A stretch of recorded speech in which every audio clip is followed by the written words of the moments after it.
Hello friends, welcome to unfold AI. ಇವತ್ತು ನಾವು ಮಾತಾಡ್ತಿರೋ ವಿಷಯ ಕೇಳಿದ್ರೆ ನೀವು ನಿಜವಾಗ್ಲೂ ಶಾಕ್ ಆಗ್ತೀರಾ. ನಾವು ರೋಬೋಟ್ ಅಂದ್ರೆ ಕಬ್ಬಿಣ, ವೈರು ಅಥವಾ ಚಿಪ್ಸ್ ಇರುತ್ತೆ ಅನ್ಕೊಂತೀವಿ ಅಲ್ವಾ? ಆದ್ರೆ ವಿಜ್ಞಾನಿಗಳು ಈಗ ಜೀವಂತ ರೋಬೋಟ್ಗಳನ್ನ ಕಂಡುಹಿಡಿದಿದ್ದಾರೆ. ಅದರ ಹೆಸರು ಝೀನೋಬಾಟ್ಸ್. ಹೌದು ಗುರು, ಇವು ಕೇವಲ ಯಂತ್ರಗಳಲ್ಲ, ಇವುಗಳಲ್ಲಿ ಜೀವಕೋಶಗಳಿವೆ. ಈ ಝೀನೋಬಾಟ್ಸ್ ಕಥೆ ಶುರು ಆಗೋದು ಅಮೆರಿಕಾದ ಯೂನಿವರ್ಸಿಟಿ ಆಫ್ ವರ್ಮಾಂಟ್ನಲ್ಲಿ. ಅಲ್ಲಿನ ವಿಜ್ಞಾನಿಗಳು ಒಂದು ಸೂಪರ್ ಕಂಪ್ಯೂಟರ್ಗೆ ಒಂದು ಟಾಸ್ಕ್ ಕೊಡ್ತಾರೆ. ಅದೇನಪ್ಪಾ ಅಂದ್ರೆ ಒಂದು ನಿರ್ದಿಷ್ಟ ಕೆಲಸ ಮಾಡೋಕೆ ಬೇಕಾದ ಜೈವಿಕ ವಿನ್ಯಾಸವನ್ನ ರೆಡಿ ಮಾಡುವಂತ. ಆ ಎಐ ಸಾವಿರಾರು ಸಿಮ್ಯುಲೇಷನ್ ರನ್ ಮಾಡಿ ಒಂದು ಡಿಸೈನ್ ಕೊಡುತ್ತೆ.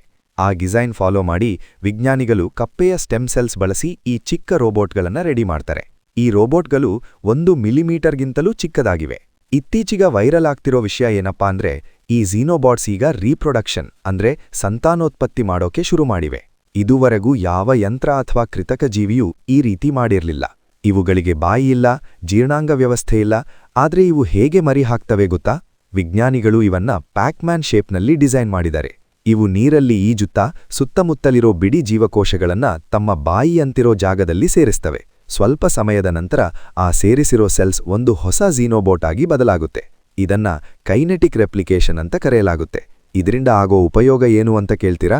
ಇವುಗಳನ್ನ ಫ್ಯೂಚರ್ನಲ್ಲಿ ಮನುಷ್ಯನ ರಕ್ತನಾಳಗಳನ್ನ ಕ್ಲೀನ್ ಮಾಡೋಕೆ, ಕ್ಯಾನ್ಸರ್ ಗಡ್ಡೆಗಳನ್ನ ಪತ್ತೆ ಹಚ್ಚೋಕೆ ಅಥವಾ ಪರಿಸರ ಮಾಲಿನ್ಯ ತಡೆಯೋಕೆ ಬಳಸಬಹುದು. ಆದ್ರೆ ಇಲ್ಲಿ ಒಂದು ಎಥಿಕಲ್ ಪ್ರಶ್ನೆ ಕೂಡ ಬರುತ್ತೆ.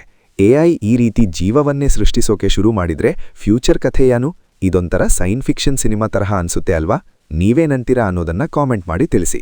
ಇಂತಹ ಮತ್ತಷ್ಟು ಇಂಟ್ರೆಸ್ಟಿಂಗ್ ವಿಡಿಯೋಗಳಿಗಾಗಿ ಅನ್ಫೋಲ್ಡ್ ಎಐ ಚಾನೆಲ್ ಸಬ್ಸ್ಕ್ರೈಬ್ ಮಾಡಿ.